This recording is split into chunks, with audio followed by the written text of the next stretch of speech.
G'day everyone, welcome back to another edition of Guvs Hero Review videos. Today we are going to be checking out another of the summer seasonal heroes. Specifically, we're going to check out the 5-star legendary purple heroine, Delphine, the deep sea diver.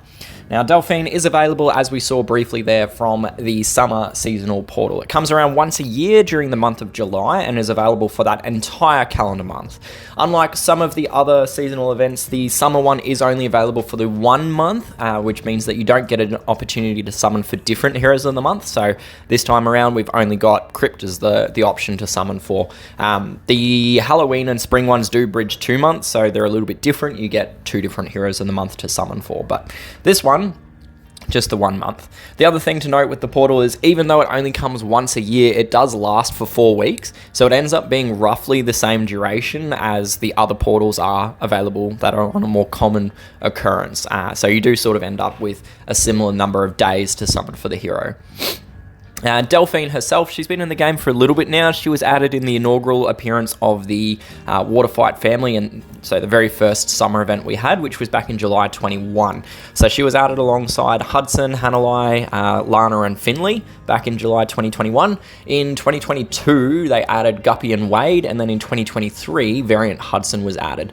Unfortunately, there's been no expansion in 2024, so that's essentially how the family is at the moment.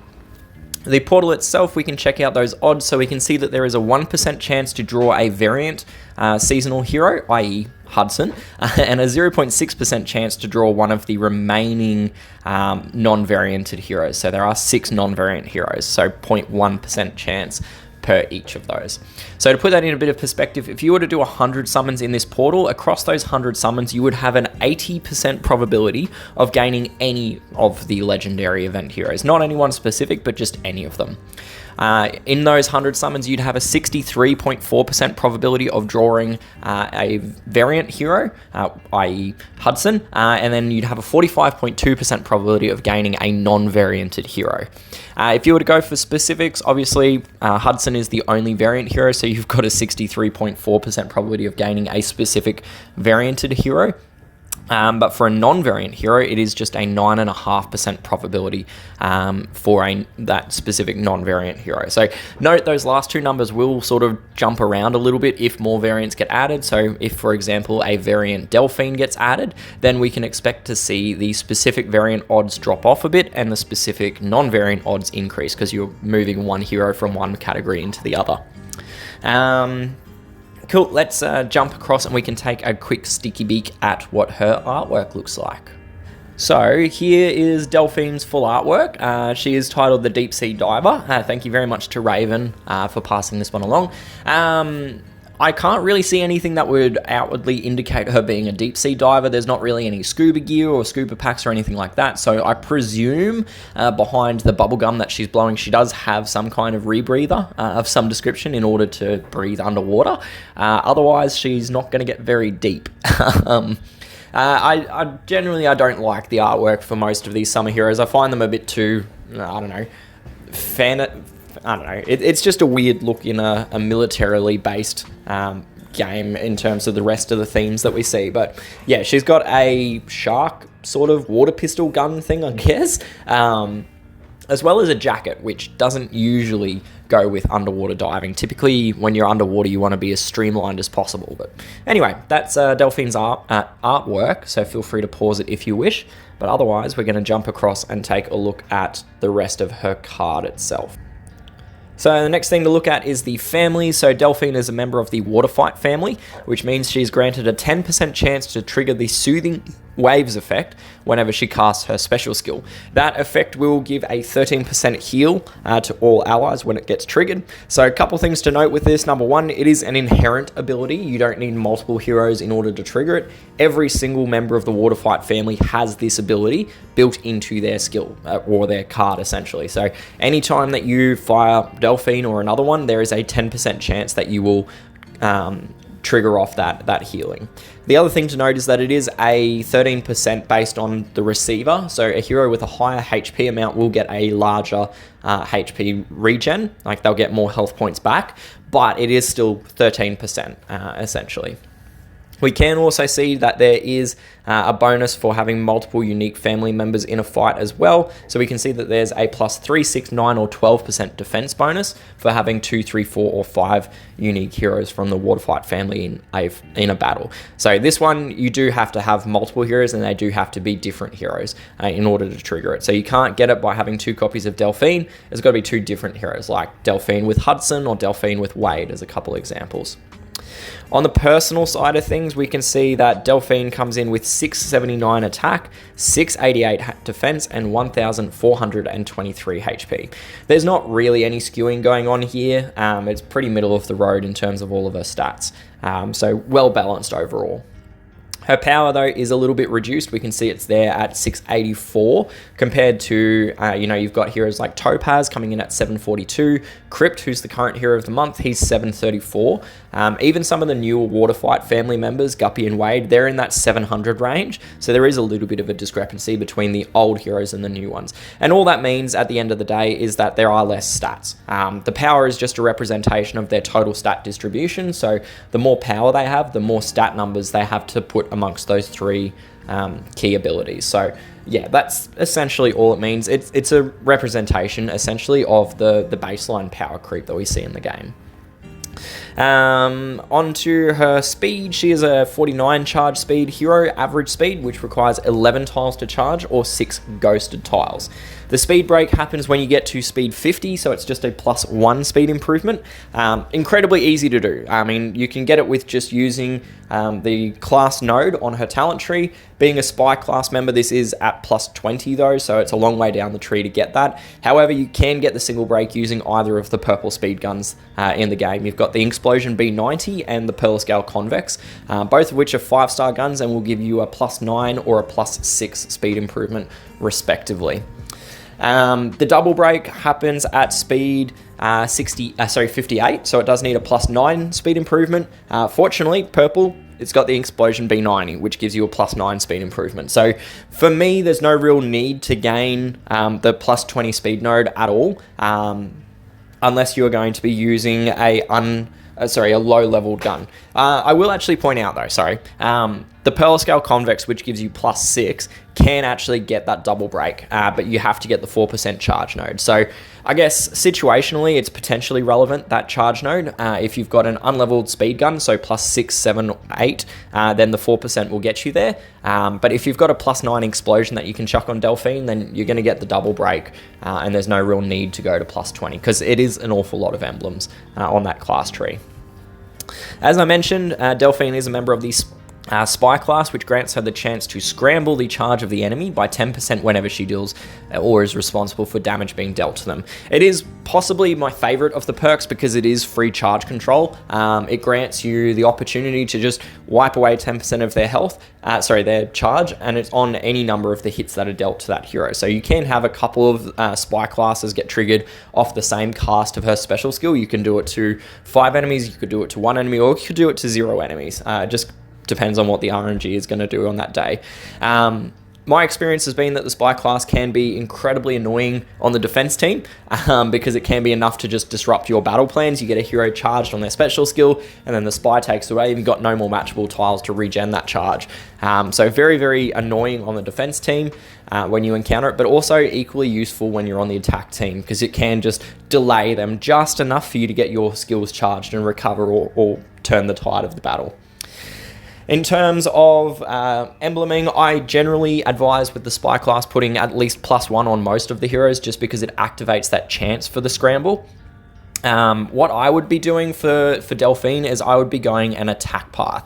So I'd be going a route that is going to emphasize and maximize the amount of attack damage that she can do. And the reason for that is she is predominantly a damage dealer with a secondary effect. So this is Ghost, yes, but this is the path that I would be following for Delphine. I'd be going and picking up each of the sides that's got attack rather, where there is a choice between the 2 sides that's got an attack node on it. I personally prefer defense points just because it makes better use of things like minions and armor by reducing the damage that's inflicted from them. So what this looks like, as you can see, I'm picking up the attack node and then defense is my secondary the whole way down. Now you can see For Ghost here, I have picked up the plus 19 node because it is an attack one. And as we mentioned, for Delphine, there is some potential relevance to getting the plus 20, but most people will probably stop at either plus 18 or 19 just as an earlier stopping point if you don't actually need that speed node. So yeah, that's the path I would be following. Definitely go possibly to 19 if you've got the emblems available, and plus 20 only if you don't have an Explosion B90 to equip to her. If you've got an Explosion B90, then there's no need to grab that speed node, as I've sort of said a couple times. So yeah, pause that if you wish, but otherwise, let's jump back across and we can have a bit more of a review of her card and her skill itself. So, Delphine's special skill is titled Rip Current, and at level 10 skill and 50 charge speed, it will deal 200% damage to all enemies, and then it will increase the duration of status ailments on the enemies by 2 turns. And that's it. There's nothing else to the skill. So not a huge amount to really look into, but we'll take a bit of a look anyway. So we'll start off with the damage component as we always do. So damage, it's very easy to calculate. There's a lot of variability though in the comparison. So what I do is I compare heroes based on their attack power, which is analogous in the end to the damage output because it's one of the things you feed into the damage calc. Now attack power is just a hero's attack stat, 679, multiplied by the percentage in their special skill, which is 200%. And we can see for Delphine, she comes out with an attack power of 1,358. And that's on a per enemy basis. The more enemies she hits, the more attack power that she's going to do. If we normalize that against her charge speed, she does have 11 tiles to charge, so we get an attack power per tile of 124 per enemy, which pops her there at number 2 of the 9 AoE 5 options in the game. You know, the only one that is out and out better than her is Sarge, and Sarge is mostly coming in as a result of that faster charge speed that he's got. Sarge has 9 tiles to charge his skill, whereas Delphine is 11 tiles to charge. You know, you've got other ones on there. You've got Krampus, and Unicorn a little bit below, and then you've got ones like Vigo and Barbie a fair way down the list there, coming in with 94 and 95 APPT respectively. If we looked at Delphine compared to all of the AoE 5-star hitters in the game, she comes out as being 14th of the 44 options.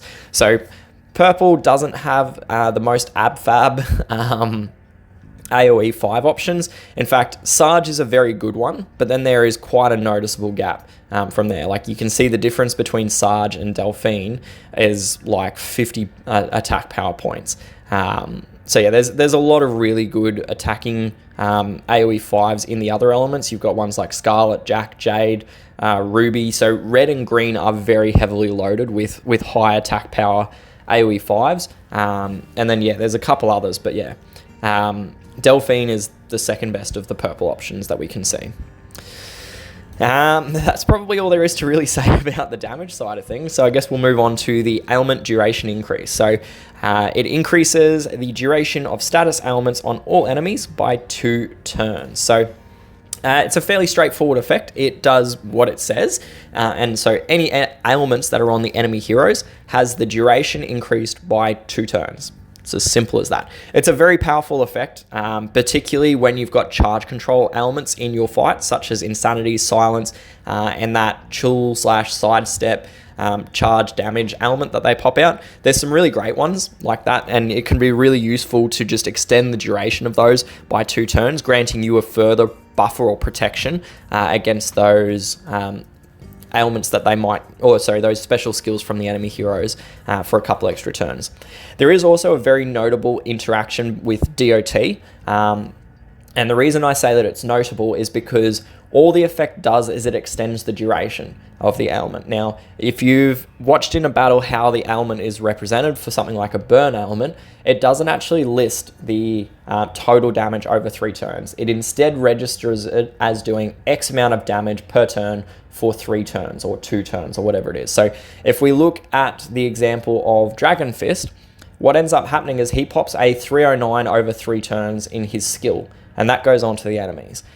What it translates to is it comes out as being 103 damage for 3 turns. So what Delphine's ailment does, or effect does, is that it just extends the duration. So instead of being 103 for 3 turns, it becomes 103 for 5 turns.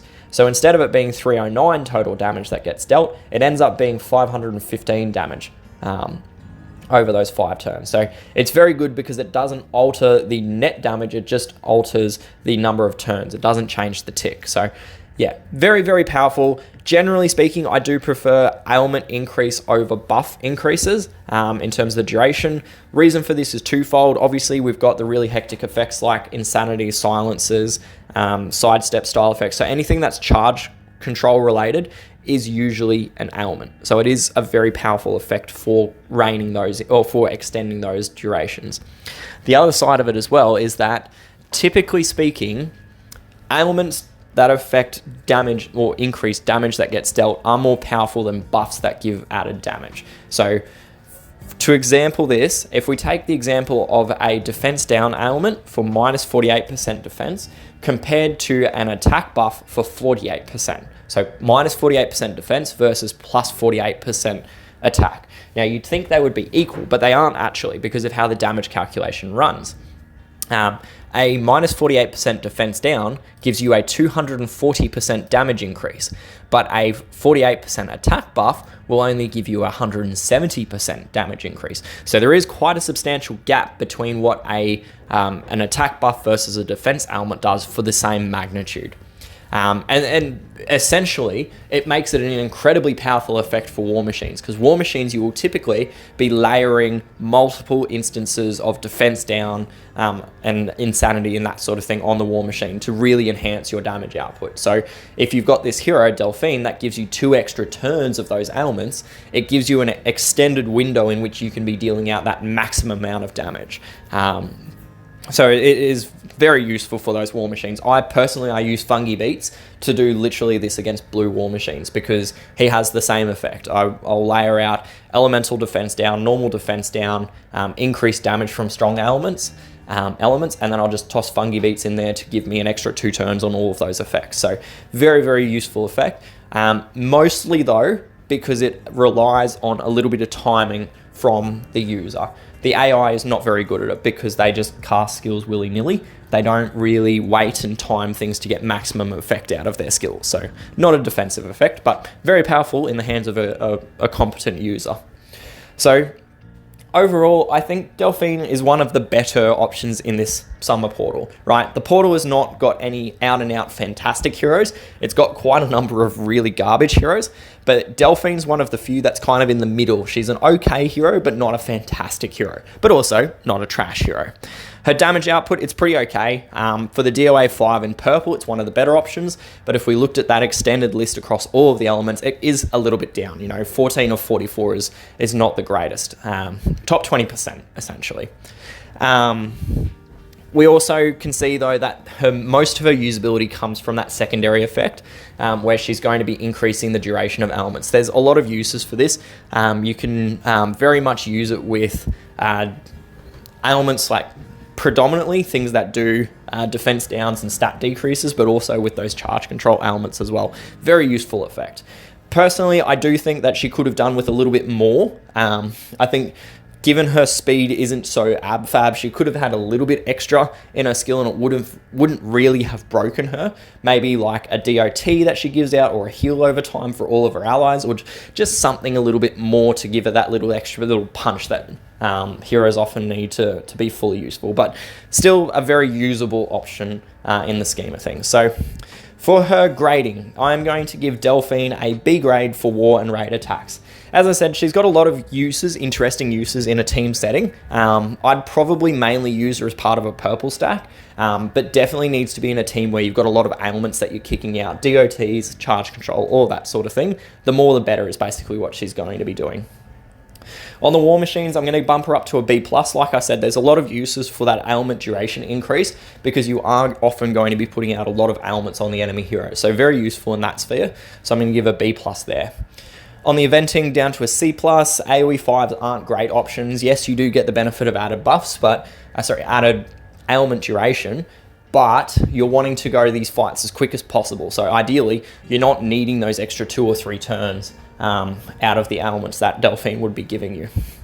On the defensive side of things, so in war and raid defenses, I'm going to give her a C-. Like I said, AI sucks at timing and targeting, so you're not really going to gain any benefit from her on a defense team other than being a hero on that defense team. On the tournament, on the defensive positioning, I would say flank is the spot for her. She's not going to be a wing hero. Purple can't be tanked because of the prevalence of 8-bit, so flank is probably the only spot she can really function on a defense team. On the Bloody Battles and our tournaments, so we've got Bloody Battle up front, which has reduced or no healing rather. So I'm going to give her a B- on attack and a C- on defense. She's not really a Bloody Battle hero. There's nothing in her skill that makes her a great Bloody Battle hero, other than the ailment extension. So DOTs do tend to be more useful, more powerful in Bloody Battle because there's less cleansers, but she's not creating that on her own. She's only emphasizing what other heroes do.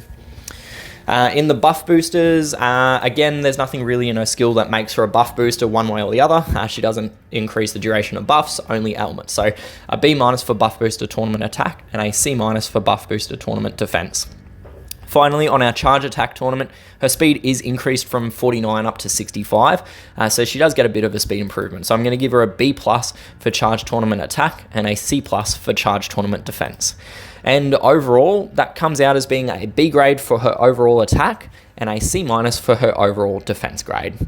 And that concludes the content for this review of Delphine. As always, these are just my personal thoughts and opinions on these heroes. I do love hearing your thoughts and feedback on them, so please do drop down and leave me a note in the comments. I try to read and respond as much as possible. If you did find the video to be useful, feel free to like it, subscribe to my channel. There's plenty more stuff around, so have a dig about, see if you can find some other videos that might be of interest to you. There's plenty of stuff on there. But yeah, that's about it. So thank you once again for tuning in and joining me. I do hope that I will see you again soon in another vid, but until then, good luck, stay safe, and happy gaming. Cheers. Bye.